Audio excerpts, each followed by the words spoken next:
Hello friends, আসসালামু আলাইকুম। আজকে আমি আপনাদেরকে দেখাবো খুব সহজে কীভাবে ছিটা রুটি তৈরি করা যায়। তাহলে চলুন শুরু করা যাক।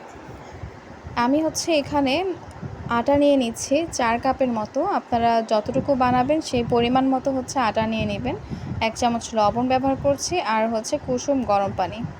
কুসুম গরম পানিটা ব্যবহার করার পর খুবই আস্তে আস্তে আটাটা গুলাতে হবে, যেন আটাটা যেন একদম মসৃণভাবে এটা যেন মিশে যায়।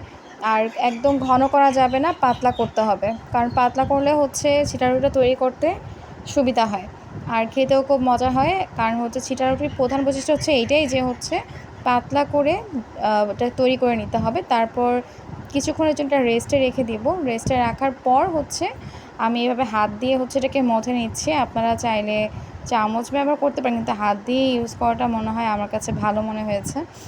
এভাবে আপনারা অনেকক্ষণ ধরে এটাকে আটাটাকে দেখেন কীভাবে একদম মসৃণ করে নেওয়ার চেষ্টা করবেন।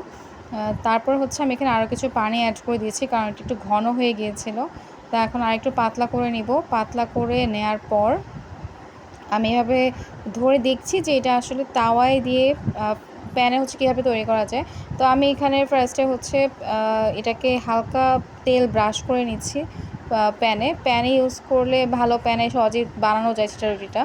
তারপর আপনি হাত দিয়ে এভাবে খুব সহজে ছিটা রুটি তৈরি করে নিতে পারবেন। আর খুব বেশি চুলার তাপ যেন না থাকে, হালকা মিডিয়ামে রাখবেন। রেখে এভাবে ছিটিয়ে ছিটিয়ে আটাটাকে দিবেন। কিছুক্ষণের মধ্যেই দেখবেন যে এটা ছিটা রুটি তৈরি হয়ে গিয়েছে।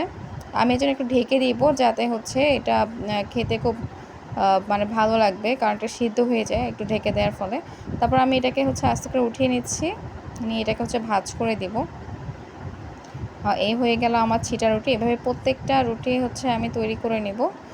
আমি আবার হালকা তেল ব্রাশ করে নিচ্ছি। নেওয়ার পর এখন হালকা আবার আমি এটাকে উপর ছিটিয়ে দিচ্ছি আটাটা।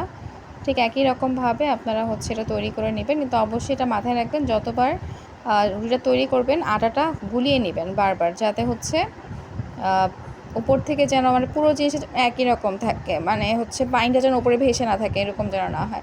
ঠিক একই রকমভাবে আবার ঢেকে দিচ্ছি। কিছুক্ষণ ঢেকে রাখবেন, তারপরে দেখবেন এটা তৈরি হয়ে গিয়েছে। তারপর এটাকে আমি ফোল্ড করে দিব। আর এটার জন্য হাঁসের মাংস খুবই মজা লাগে। আপনারা চাইলে অন্য মাংস দিয়েও খেতে পারেন, কিন্তু ছিটা রুটি আসলে হাঁসের মাংস দিয়ে অনেক বেশি মজা লাগে। আপনারা অবশ্যই বাসায় তৈরি করবেন, তৈরি করে আমাকে জানাবেন কেমন হয়েছে।